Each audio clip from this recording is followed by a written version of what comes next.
तो देखो बच्चों, आज के फिजिक्स के क्लास में हम कुछ न्यूमेरिकल्स करेंगे और इसे ध्यान से बच्चों समझना। ध्यान दो क्लास क्या है। देखो क्वेश्चन है कि एक बॉडी है, वस्तु है, स्टार्टिंग फ्रॉम रेस्ट माने जीरो स्पीड से शुरू कर रहा है and accelerates with a acceleration से एक्सेलरेट कर रहा है एंड आफ्टर सम टाइम कुछ टाइम के बाद decelerates with acceleration decelerates with b, ठीक, and comes to rest.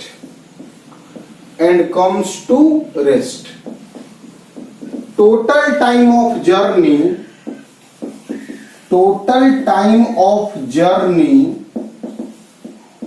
Journey is t. Find maximum velocity. देखो बच्चों क्वेश्चन क्या है। एक बॉडी जीरो स्पीड से स्टार्ट कर रहा है, ध्यान दो, एक बॉडी स्टार्ट कर रहा है जीरो स्पीड से और एक्सेलरेशन हो रहा है ए।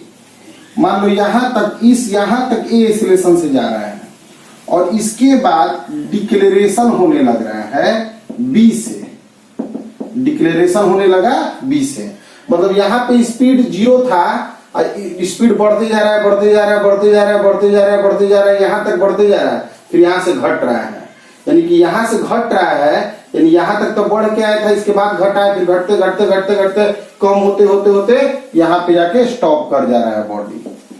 तो इस दौरान टाइम माने एक्सेलरेशन के दौरान टाइम मान लो t1 लगा और डिक्लेरेशन के दौरान मान लो बच्चों टाइम t2 लगा। तो बताना है इस क्वेश्चन को देखकर कि मैक्सिमम स्पीड कहां होगा। तो मैक्सिमम स्पीड यहां होगा। जब एक्सेलरेशन स्पीड बढ़ते जाएगा, बढ़ गया फिर घट गया, तो यहां तक सबसे अधिक स्पीड यही होगा। पूरा टाइम t1 प्लस t2 मिलाकर t दिया हुआ है। टोटल टाइम ऑफ जर्नी, पूरा यात्रा का कुल समय t है, तो मैक्सिमम वेलोसिटी हमें बताना है। सवाल समझ गए होंगे बच्चों।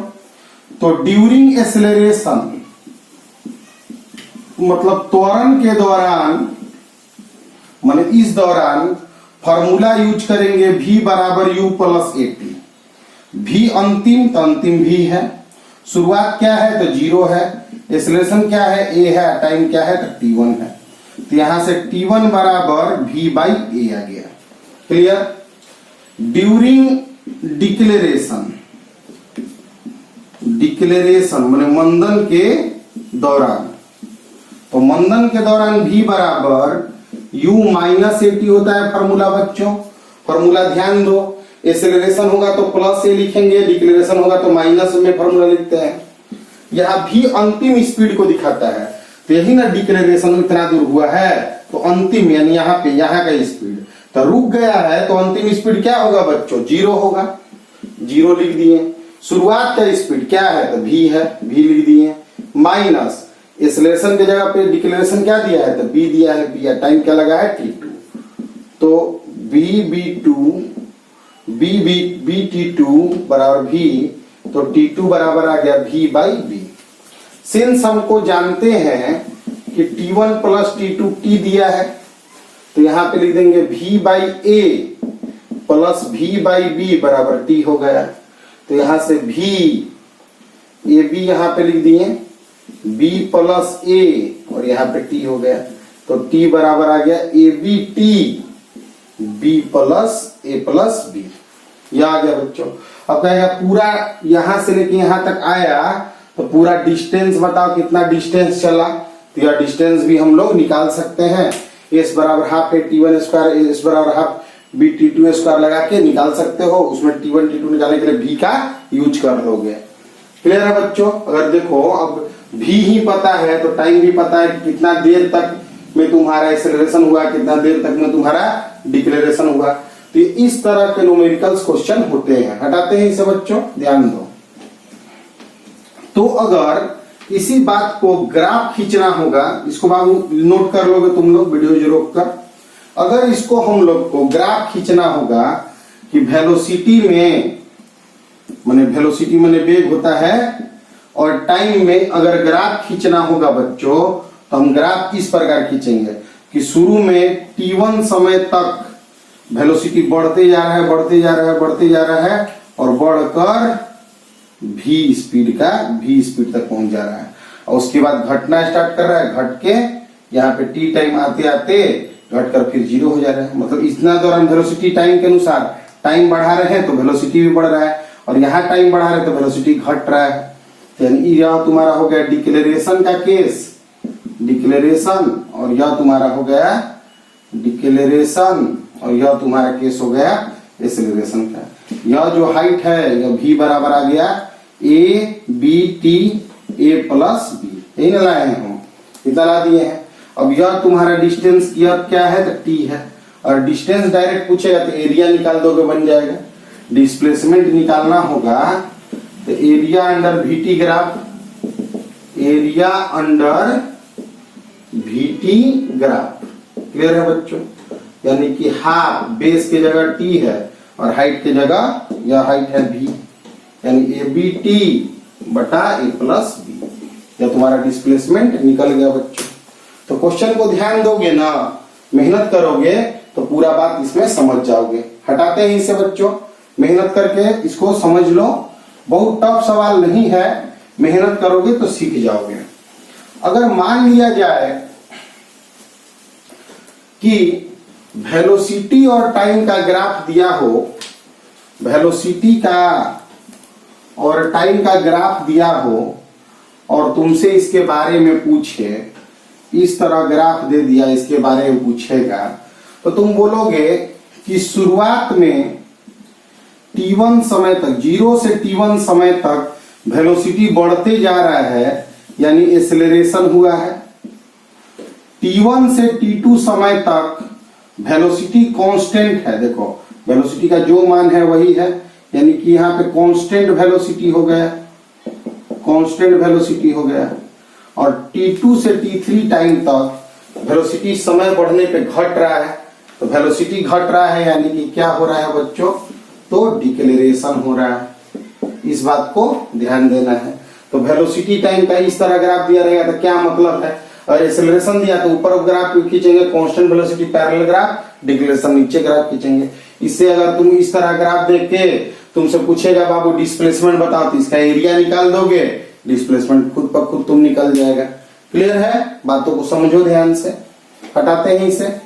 देखो बच्चों, मेहनत करके ही तुम कोई चीज पा सकते हो, इसलिए मेहनत करना बहुत बहुत जरूरी होता है।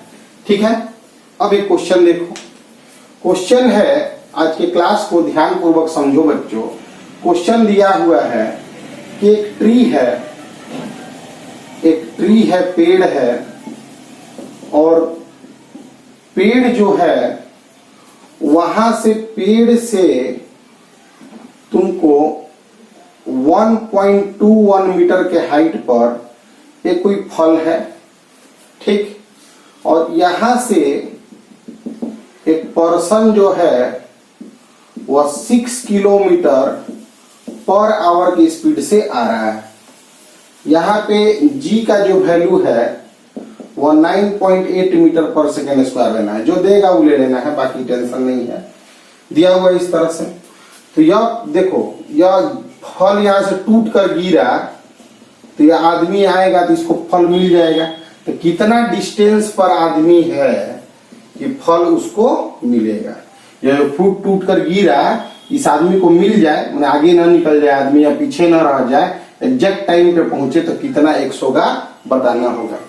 तो पहले फ्रूट के लिए जब बात करते हो, फ्रूट के लिए बात करते हो बच्चों, तो कितना हाइट है तो 1.21 मीटर। क्लियर है बच्चों। फिर उसके बाद g का वैल्यू 9.8 मीटर पर सेकेंड स्क्वायर दिया है। फल टूट कर गिरेगा तो कोई इसको फेंका नहीं है, तोड़ा नहीं है, टूट कर गिरा है, यानी कि शुरुआत का स्पीड क्या लेंगे तो 0 लेंगे। तो h बराबर बच्चों होता है ut plus half gt square. कोई चीज ऊपर से नीचे गिरता है तो यह फॉर्मूला होता है ut plus half GT square. h की जगह 1.21 0 into T half 9.8 T square. तो यहाँ काटोगे 4.9 आ गया, तो टी स्क्वायर आ गया 1.21 4.9। ठीक है बच्चों, ध्यान दो। 12.1 दिया था, 12.1, थोड़ा कैलकुलेशन सुधारने से कुछ भी दे सकता है। 12.1 तो 12.1 ठीक है बच्चों। तो यहां से हो जाएगा 1 2 1 और 49। ठीक है, अब यहां से t लेंगे रूट 1 2 1 और 49, तो 11/7 सेकेंड। टाइम पता चला गया कितना देर में फ्रूट गिरेगा। इस आदमी को इस फल को पाने के लिए कि इतना टाइम में जितना डिस्टेंस यह कवर करेगा वही यह डिस्टेंस होगा। तो पर्सन के लिए अगर बच्चों बात करें, हम पर्सन के लिए अगर बात करें तो स्पीड क्या है पर्सन का, तो 6 किलोमीटर पर आवर। एक बात समझो, किलोमीटर पर आवर में जब अगर कोई चीज स्पीड दिया है तो इसे मीटर पर सेकेंड में बदलने के लिए 5/18 लगाते हैं मीटर पर सेकेंड, यानी स्पीड आ गया 5/3 मीटर पर सेकेंड। यह कांस्टेंट स्पीड से चल रहा है, यह कांस्टेंट स्पीड से चल रहा है बच्चों, इसलिए डिस्टेंस जो होगा वह क्या होगा, तो स्पीड इनटू टाइम होगा। स्पीड हम लोग लिख देंगे 5/3 और टाइम हम लोग लिख देंगे 11/7। ये इतना डिस्टेंस आया 55/21 मीटर डिस्टेंस का पर्सन चल के आएगा, इसको पाएगा। पिछले चैप्टर पिछले क्लास में एक हेल्दी यंग मैन का जो क्वेश्चन बनाए थे कि एक आदमी बच्चा गिर गया छत से, आदमी दौड़ कर आकर पकड़ रहा है, उसी क्वेश्चन के लगभग का यह क्वेश्चन है। यह सभी जो न्यूमेरिकल्स हम तुम्हें बता रहे हैं वह HC वर्मा की किताब का क्वेश्चन बता रहे हैं। एक बच्चा पिछले वीडियोज में लिख दिया था कौन सा बुक है, तो HC वर्मा का क्वेश्चन है बच्चों। और धीरे धीरे एक HC वर्मा बुक 11 में खत्म करना एक बड़ा उपलब्धि होगा। बाद में हम NCERT के न्यूमेरिकल्स प्रॉब्लम को भी डील करेंगे और सब कुछ तुम जानोगे बच्चों। जितना एक बच्चा जान सकता है बड़े इंस्टीट्यूशन में पढ़कर, तुम यह क्लास करते हुए सभी बातों को जानोगे। समझ में आने में थोड़ी प्रॉब्लम शुरुआत में होती है, जैसे लोकेशन ऑफ रूट मैथ में बताए थे, वह थोड़ा कंफ्यूजिंग चीज है, तो इसलिए समझ में आने में दिक्कत होती है बच्चों। लेकिन धैर्य रखो, हम सब कुछ ठीक करेंगे, इतना विश्वास रखना पड़ेगा तुमको। सब कुछ ठीक होगा, मेहनत करते रहना है। ध्यान दो आगे क्वेश्चन है बच्चों, आज थोड़ा मिक्स कर रहे हैं हम क्वेश्चन को। एक बस है, एक बस है, बस जो है वह रुका हुआ है, यू बस का 0 है। बस जो है वह बस से d डिस्टेंस पर एक पर्सन है, बस के पीछे वाला दरवाजा से d डिस्टेंस पर पर्सन है। यह पर्सन दौड़ते हुए भी स्पीड से अपना आ रहा है बच्चों, बस को पकड़ने के लिए बस रुका हुआ है, एकदम दौड़ते हुए भी स्पीड से अपना आ रहा है। बस यहाँ पर आराम से अपना रुका हुआ है। अब क्या हुआ कि जैसे ही d डिस्टेंस पे पहुंचा, बस ए एक्सेलरेशन से खुल गया, ए एक्सेलरेशन से बस खुल गया। तो कितना स्पीड होगा कम से कम कि बस पकड़ ले। क्योंकि अगर बहुत कम स्पीड होगा तब तक एक्सेलरेशन ज्यादा होगा, बस भाग जाएगा। तो दौड़ते हुए बस को आगे पकड़ ले तो बताना है कि पकड़ ले, तो पॉसिबल हो कि पकड़ ले तो बताना है कि अभी स्पीड क्या होगा। बहुत अच्छा सवाल है, ध्यान से क्वेश्चन फिर से बता रहे हैं, समझो। एक बस है जो रुका हुआ है, एक आदमी भी स्पीड से एकदम कांस्टेंट भी स्पीड से दौड़ते हुए बस को पकड़ने के लिए आ रहा है। जब वह बस के पिछले दरवाजा से d डिस्टेंस के दूरी पर है तो बस ए एक्सेलरेशन से आगे बढ़ने लगा। तो यह बस को पकड़ ले, पॉसिबल हो उसका पकड़ना, तो बताना है कि v का वैल्यू क्या होगा। ठीक, तो देखो लेट माना कि आफ्टर टाइम t, सिचुएशन जो दिख रहा है after time t person catches बस, पर्सन कैचेज बस, पर्सन जो है बस को कैच कर लेता है। तो अगर बस को कैच करेगा तो आदमी t टाइम में कुछ डिस्टेंस चलेगा, डिस्टेंस ट्रेवल्ड बाय बस, ट्रेवल्ड बाय बस, बात समझना।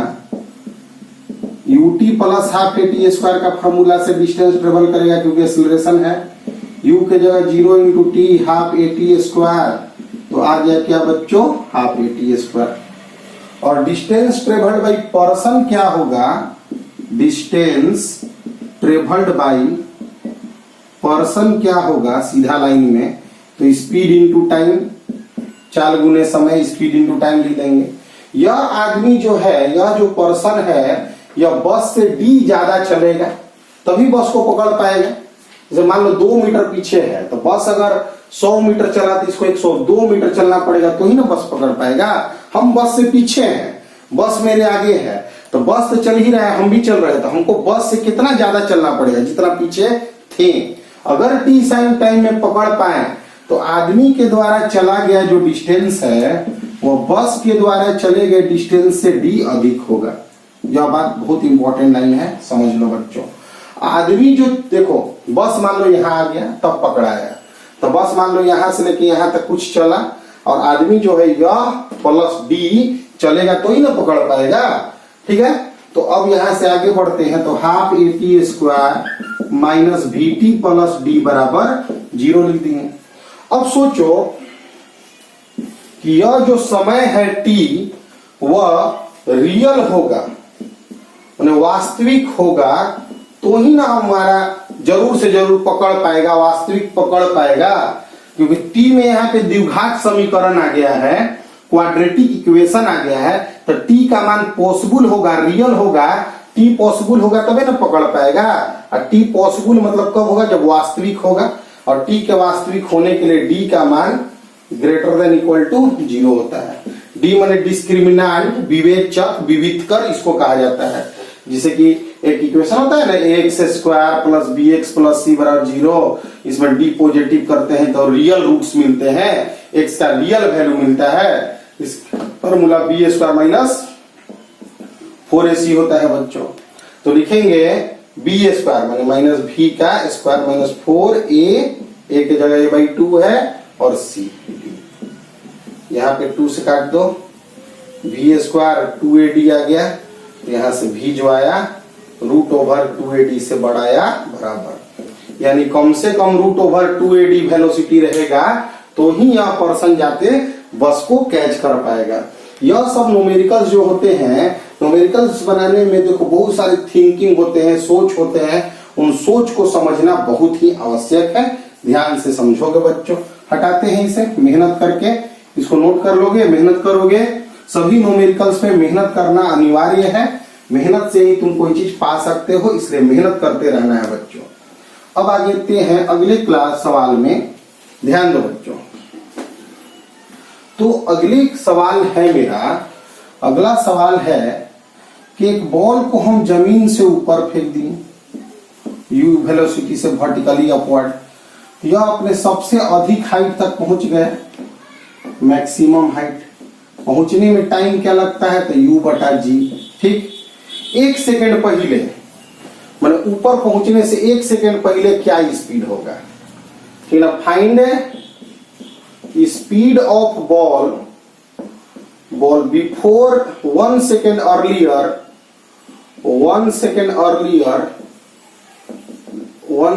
Earlier compare when it reaches to maximum height। Maximum height, अधिकतम ऊंचाई तक पहुंचने से 1 सेकेंड पहले बॉल का हमें स्पीड निकालना है, ठीक है बच्चों। तो देखो v बराबर u minus G T formula होता है वेलोसिटी का। v के जगह हम लोग लिख देंगे u, g और टाइम के जगह u बाई जी माइनस 1। सोचो ध्यान से, 1 सेकेंड पहले तो u बाई जी माइनस 1। तो v बराबर आ गया u minus g, u by g या प्लस जी, g से g कट गया, फिर u से u कट गया, v का मान g आ गया, g का मान लगभग 10 लेते हैं, 10 मीटर पर सेकेंड आता है। इसका मतलब है कि 1 सेकेंड पहले उसका स्पीड 10 मीटर पर सेकेंड होगा, चाहे कितना से भी फेंको। मान लो 100 मीटर पर सेकेंड से फेंको, अधिकतम ऊंचाई से पहुंचने से 1 सेकेंड पहले स्पीड 10 होगा। मान लो 5000 मीटर पर सेकंड से फेंको तो मैक्सिमम के पहुंचने के 1 सेकंड पहले उसका स्पीड हमेशा 10 होगा। ये बहुत इंपॉर्टेंट बात है कि फेंकने की स्पीड से मतलब नहीं रखा, कितना भी स्पीड से फेंको 1 सेकंड पहले उसका स्पीड हमेशा मैक्सिमम हाइट के पहुंचने के 1 सेकंड पहले उसका स्पीड 10 मीटर पर सेकंड होगा बच्चों। इसे नोट कर लोगे, बहुत ही इंपॉर्टेंट बात है, ध्यान से समझना है। अब आगे बढ़ते हैं बच्चों, मेहनत करते रहना है, समझते रहना है, ध्यान देते रहना है। देखो मान लो कि अगर कोई सवाल मिलता है, बहुत ही स्पेशल सवाल है यह। देखो एक बॉडी है, h हाइट ऊपर है, इस बॉडी को u वेलोसिटी से हम नीचे फेंक दिए, नीचे पहुंचने में टाइम लगा बच्चों t1। ठीक, एक बॉडी है, h हाइट ऊपर है, इस बॉडी को u वेलोसिटी से हम ऊपर फेंके तो ऊपर से घूम फिर के आया, इसे गिरा और टाइम लगा t2। तो बॉडी जो है h हाइट ऊपर है, अगर डायरेक्ट फेंक दिए, केवल ड्रॉप कर दिए, ड्रॉप करने u0 होता है, तो टाइम कितना लगेगा? तो मान लो टाइम लगा t, तो यही t निकालना है। क्वेश्चन समझ में आया? t1 t2 के टर्म में या t निकालना है। तो ऐसा सवाल भी हो सकता है, तो ज्यादा दिमाग नहीं लगाना है, हमको वह t निकालना है, सोच रहे हो उस t को निकालना है। तो यहाँ पे फॉर्मूला h बराबर u t1 plus half g t1 square लिखने में कोई दिक्कत नहीं होगा। h बराबर minus u t2 plus half g t2 square लिखने में कोई दिक्कत तो नहीं, क्योंकि इस डायरेक्शन को प्लस लेंगे तो ऊपर वाले डायरेक्शन को माइनस लेंगे, यहाँ प्लस लिए तो सब नीचे ही है तो सब प्लस हो गया, ये भी प्लस, और यहाँ u ऊपर जा रहा है इसलिए माइनस लिखना पड़ा। ठीक है बच्चों, और यहाँ पे h लिखेंगे तो half g t square, u0 है उसका, ये वाला टर्म में नहीं है। तो हमको यह वाला सेक्शन हटाना है, तो हटेगा कैसे? इसमें t2 से गुना कर देंगे और इसमें t1 से गुना करेंगे तभी हटेगा। देखो h t2 तो u t1 t2 half g t1 square t2, इसमें क्या किए? t2 से गुना कर दिए और इसमें t1 से मल्टीप्लाई किए, तो h t1 minus u t1 t2 plus half g t2 square t1।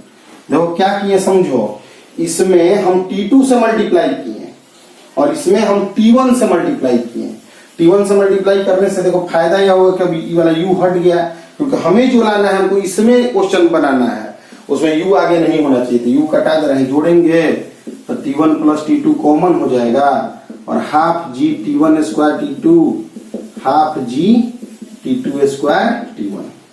इसी को बच्चों आगे ले जाते हो तो h बराबर लिखते हो t1 plus t2 half g t1 t2 common, तो यहाँ पे आ गया t1 प्लस t2 कट गया। इस h के जगह पर हाफ g t स्क्वायर यहाँ से लिख दे रहे हैं, यहाँ आ गया half g t1 t2, half g cut गया तो t बराबर आ गया रूट ओवर t1 t2। बहुत ही स्टार क्वेश्चन है बच्चों यह। इसमें क्वेश्चन क्या था कि h हाइट से एक बॉडी को u वेलोसिटी से नीचे फेंक दिए, h हाइट से बॉडी को u वेलोसिटी से ऊपर फेंक दिए तो घूम फिर के आया, इस दौरान t1 टाइम लगाया, इस दौरान t2 टाइम लगाया, तो सीधे छोड़ देंगे तो कितना टाइम लगाएगा बताना था। तो इससे एक इक्वेशन आया, इससे एक इक्वेशन आया और इससे भी एक इक्वेशन आ गया। h बराबर, या तीनों हम सेक्शन पीछे बताए बच्चों, नोट कॉपी बनाओगे तो सीखोगे। अब इसमें तुम देख रहे होगे कि तुम ध्यान दे रहे हो कि इसमें आ क्या रहा है, u हटाना है क्योंकि हमें वह लाना है, तो u तभी हटेगा जब इसमें t2 मल्टीप्लाई, इसमें t1 मल्टीप्लाई। ध्यान दो, इसमें t2 से मल्टीप्लाई किए हैं और इसमें t1 से मल्टीप्लाई किए हैं। रिपीट करके सुन लेना, नोट कर लेना, लिख लेना, हम तुम्हें न्यूमेरिकल का आइडिया दे रहे हैं। ठीक है, तो अगले क्लास में, फिजिक्स के अगले क्लास में हम तुम्हें बताने वाले हैं प्रोजेक्टाइल मोशन। तब तक के मोशन के सभी वीडियोज को देखो, और फंसते हो अगर कैलकुलस के सेक्शन में फंसते हो, ग्राफिकल कैलकुलस के सेक्शन में, ग्राफिकल सेक्शन में फंसते हो अगर, तो मैथमेटिकल टूल्स के प्लेलिस्ट में जाकर 3 वीडियो देखने होंगे। अभी तक के सभी वीडियोज को कंप्लीट करके नोट्स बनाओ, क्योंकि धीरे धीरे ये न्यूमेरिकल सेक्शन जुड़ते जुड़ते चैप्टर बढ़िया चैप्टर में तब्दील हो जाएगा। तब तक के लिए बच्चों मेहनत करते रहो, और मेहनत करने से ही हम लोग आगे जरूर बढ़ेंगे।